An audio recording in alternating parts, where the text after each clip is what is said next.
Welcome to my Shiva show tarot channel. దయచేసి నా channel subscribe చేయండి, లైక్ కొట్టండి, షేర్ చేయండి. ఎవరికైనా personal readings, reunion remedies, marriage issues, health issues, ఇతరత్ర ప్రాబ్లమ్స్ ఏవైనా ఉంటే స్క్రీన్ పైన ఉండే కాంటాక్ట్ నెంబర్కి అయితే కాంటాక్ట్ అవ్వండి. Reunion remedies, tarot reading classes, candle work reading classes ఏదైనా సరే నేను యాక్యురేట్గా చెప్తానండి. స్క్రీన్ పైన కాంటాక్ట్ నెంబర్కి అయితే కాంటాక్ట్ అవ్వండి. ఇప్పుడు నేను చెప్పబోయే టాపిక్ ఏమిటి అంటే, మీ పర్సన్ లవ్ మెసేజెస్ ఏ విధంగా ఉన్నాయి.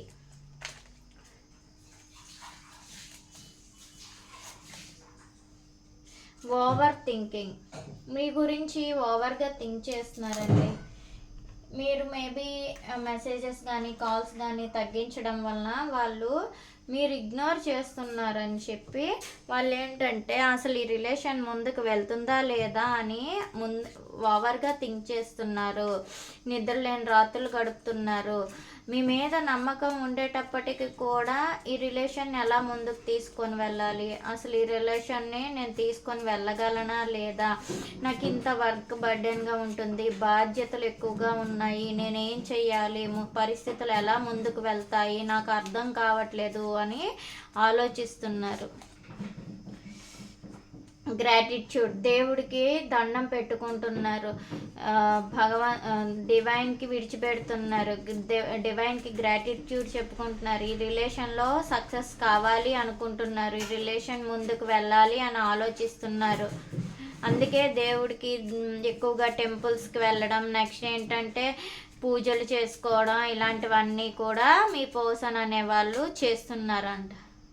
ఫర్గివ్ అండ్ రిలీజ్, మీరు వాళ్ళకి క్షమించగలిగినట్లుగా అయితే, వాళ్ళకి క్షమాపణ ఇచ్చినట్లుగా అయితే వాళ్ళు చాలా హ్యాపీగా ఫీల్ అవుతారు. మిమ్మల్ని వాళ్ళు క్షమించి మీ దగ్గరికి చేరుకోవాలి అనుకుంటున్నారు.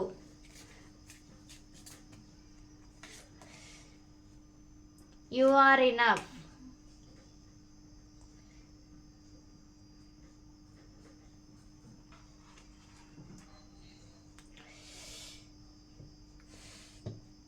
మీరేంటంటే అనుకుంటున్నారు ఈ రిలేషన్ అనేది ఎండ్ అయిపోయింది, ఇంకా వాళ్ళు తిరిగి రారు అనుకుంటున్నారు. కానీ మీ రిలేషన్లో ప్రజెంట్ ఇప్పటి వరకు ఉండే నెగిటివ్ థింకింగ్ అంతా, నెగిటివ్ అంతా కూడా ఇనఫ్ అయిపోయి, చెడు రోజులన్నీ క్లియర్ అయిపోయి మంచి రోజులు అనేవి మీ లైఫ్లోకి వస్తున్నాయి అని అంటున్నారు.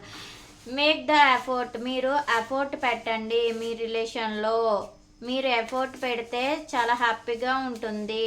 వాళ్ళు కూడా ఎఫర్ట్ పెట్టాలి అనుకుంటున్నారు. వాళ్ళు ఎఫర్ట్ పెట్టినట్లుగా అయితే ఈ రిలేషన్ ఖచ్చితంగా ముందుకు వెళ్తుంది అని అనుకుంటున్నారు. Reconciliation,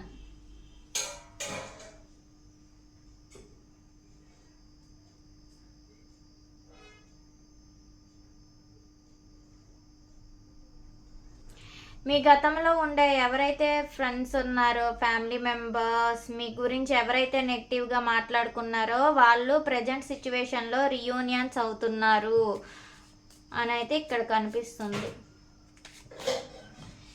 keep the door open, మీరు ప్రజెంట్ సిచ్యువేషన్లో థింక్ చేసి మీ డోర్ని ఓపెన్ చేస్తారు. వాళ్ళతో మాట్లాడాలి అనుకుంటున్నారు, వాళ్ళతో మాట్లాడి ముందుకు వెళ్ళాలి అనుకుంటున్నారు. డిస్టెన్స్, ఈ సెపరేషన్ ఎక్కువగా ఉంది. వాళ్ళతో ఉండే మీ పాస్ట్ పర్సన్తో ఉండే సెపరేషన్ అనేది ఎక్కువగా ఉంది.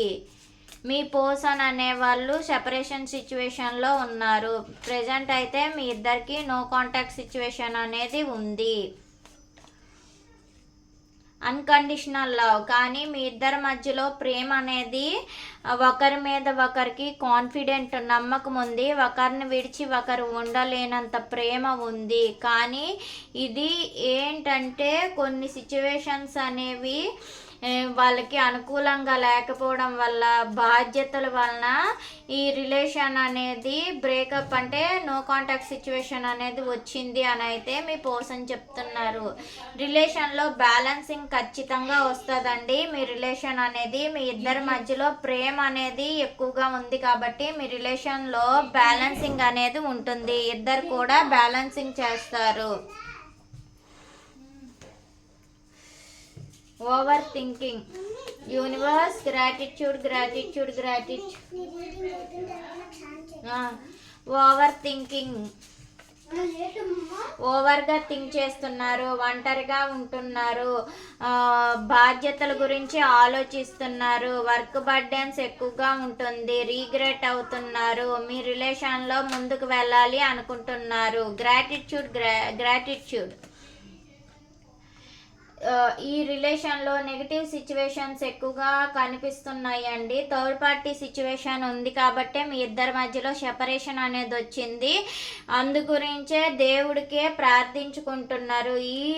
ఈ రిలేషన్ని ఎలా అయినా సరే ముందుకు తీసుకొని వెళ్ళాలి అనుకుంటున్నారు. ఫిజికల్ అట్రాక్షన్ ఉంది మీ మీద, కానీ థర్డ్ పార్టీ సిచ్యువేషన్ వల్ల ఏంటంటే ఈ రిలేషన్ అనేది ముందుకి తీసుకొని వెళ్ళలేకపోతున్నాను అనుకొని ఎలా అయినా సరే ఈ రిలేషన్లో ముందుకు వెళ్ళాలి అని చెప్పి దేవుడికి ప్రార్థిస్తున్నారు. రిలేషన్లో లైఫ్ లాంగ్ ఉండాలి అనుకుంటున్నారు. Forgive and release.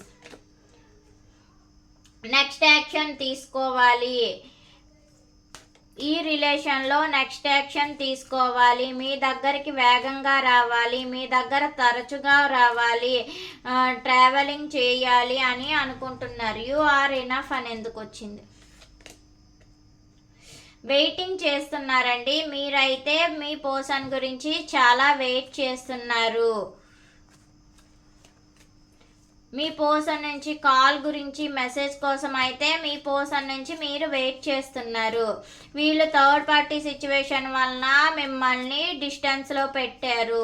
వాళ్ళు మీ దగ్గరికి రావాలి అనుకుంటున్నారు, వస్తారు కూడా, త్వరలో రాబోతున్నారు.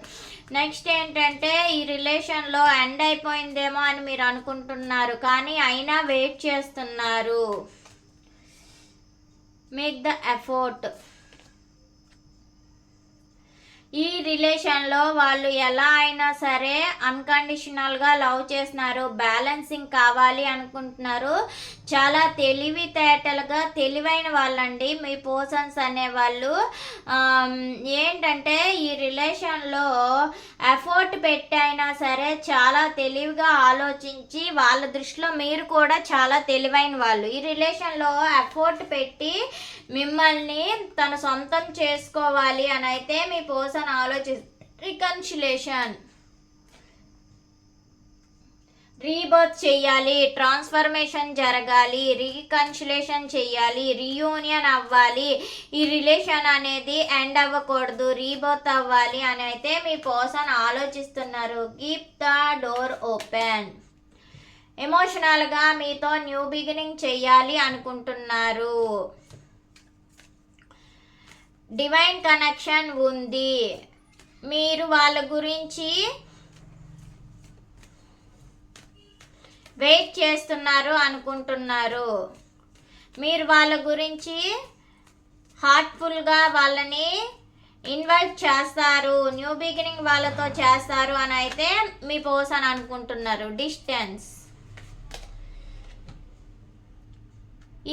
ఈ డిస్టెన్స్ అనేది వాళ్ళ ప్రైవసీ కోసమే కానీ వాళ్ళ లైఫ్లో ఉండే ఇంకా దేని గురించో కాదు, అదర్ ఎడిక్షన్స్ గురించో ఏదో కాదు, ఉండే కొన్ని థర్డ్ పార్టీ సిచ్యువేషన్స్. ఇక్కడ ఏంటంటే వాళ్ళకి కొంతమందికి వర్క్ బర్డెన్ కనిపిస్తుంది, కొంతమందికి ఏంటంటే ఎడిక్షన్స్కి గురయ్యారు. నెక్స్ట్ ఏంటంటే వాళ్ళు ఫిజికల్ అంటే కొంతమంది కోపం ఎక్కువగా ఉంది, సో ఆ కోపాన్ని ప్రదర్శించకూడదు అనుకొని సైలెంట్గా ఉంటున్నారు.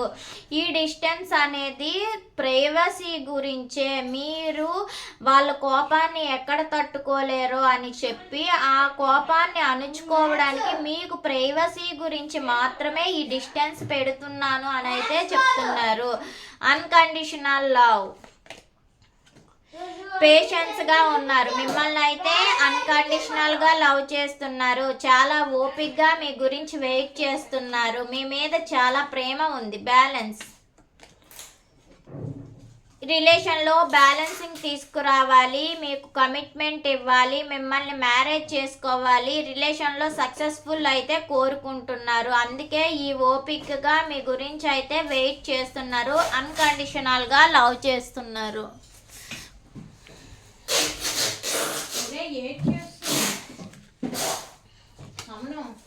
ఇప్పుడు రాసుల వైజ్గా రాసుల వారీగా నేను మీకు చెప్తానండి.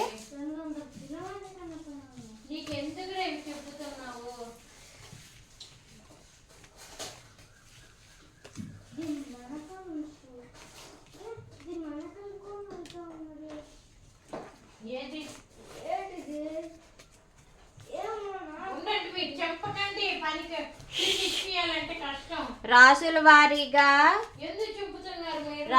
వారీగా మీ పర్సన్స్ ఏ విధంగా ఉన్నారు? రాసుల వారీగా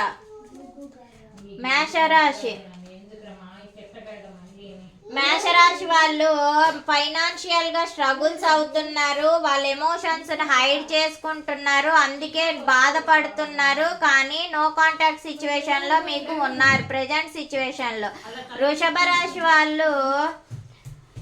రాశి వాళ్ళు చైల్డ్హుడ్ అంటే పాస్ట్ ఫ్రెండ్స్తోని రియూనియన్ అయ్యారు, చైల్డ్హుడ్ డ్రామా చేస్తున్నారు, మీతో నో కాంటాక్ట్ సిచ్యువేషన్లో ఉన్నారు.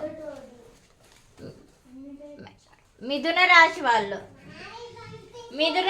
వాళ్ళు న్యూ బిగినింగ్ చేశారండి. ఎమోషనల్గా ఎవరికో ఒక ఆఫర్ ఇచ్చారు, ఇమ్మెచ్యూర్గా ఉన్నారు, స్పీడ్ ట్రావెలింగ్గా ఉన్నారు. కర్కాటక రాశి వాళ్ళు మీతో స్లోగా జర్నీ చేయాలి, మీతో లైఫ్ కోరుకుంటున్నారు, కంప్లీట్గా అంటే ఈ రిలేషన్లో సక్సెస్ కోరుకుంటున్నారు. కానీ ఒకరు ఎమోషనల్గా ఉంటున్నారు, ఒకరు ప్రాక్టికల్గా ఉన్నారు.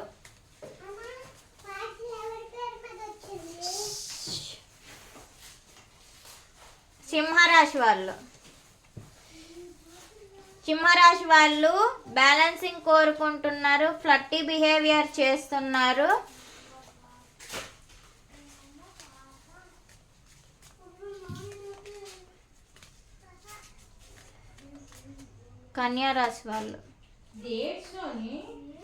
కన్యారాశి వాళ్ళు గొడవలు పడుతున్నారు, నో కాంటాక్ట్ సిచ్యువేషన్లో ఉన్నారు, వీళ్ళకి బిగ్ చేంజెస్ అనేవి వచ్చాయి.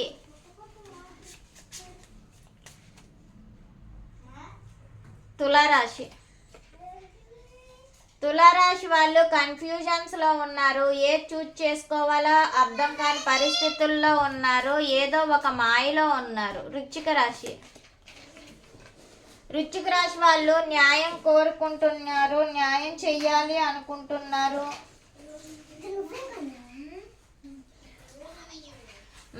చెయ్యాలి అనుకుంటున్నారు, లీగల్ ఇష్యూస్లో ఉన్నారు, ఏదో హైడ్గా దాచిపెట్టి ఉంచారు. ధనుసు రాశి వాళ్ళు గొడవలు అవుతున్నాయి, ఒక దశ క్లియర్ అయింది, కొత్త దశ ప్రారంభం అవుతుంది.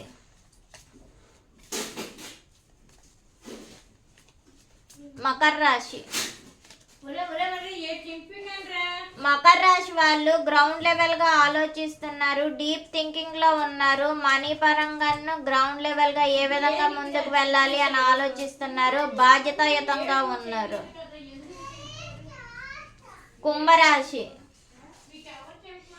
కుంభరాశి వాళ్ళు అంటే ఇన్సెక్యూరిటీ ఫీలింగ్స్ ఉన్నాయి, వాళ్ళ ఫీలింగ్స్ని బయటికి చెప్పకుండా ఉన్నారు, ఫైనాన్షియల్గా స్ట్రగుల్స్ ఫేస్ చేస్తున్నారు.